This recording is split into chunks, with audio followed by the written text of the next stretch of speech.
ole tuta tum chu WhatsApp message delete ta hnung ayan nok tan ding ein thil ding ani amasa takin WhatsApp message a la hei lut photai te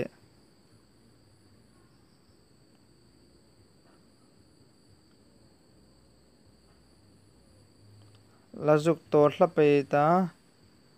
ponio ti minga hin zuk lu dai te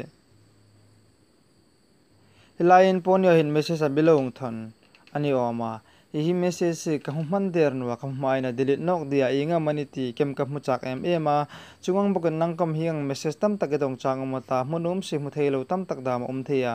chun hing message delete ta hnung ayen nok dan ding amu nok dan ding lampui chu app pakhat ne anga ya chu app ming chu notice save antia notice save hi play store kan mu theina oma a size ko malin no 2 point something vel chau ani hi wa bell icon limin lang notice save in ji ki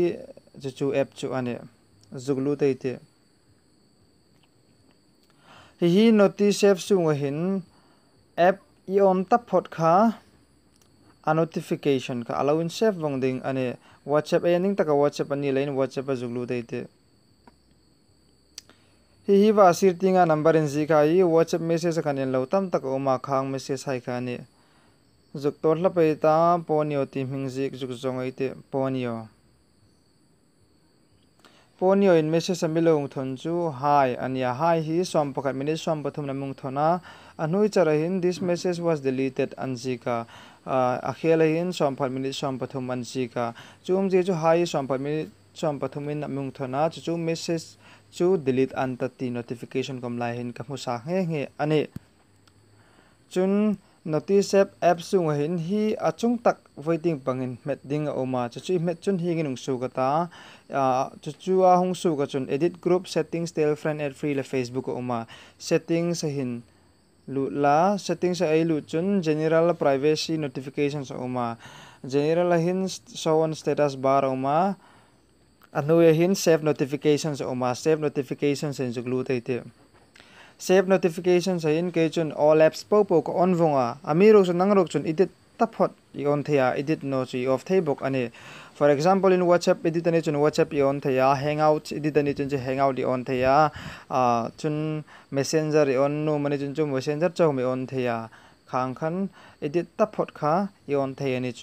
ani keruk chun emergency nol ma mo thut changa thea ti lein ka apps po ko on vong ani chun hei back no kaita ei back nok chuna pangai bong lang no kata general nui hin privacy oma privacy hin passcode oma passcode hi app sunga mi anlut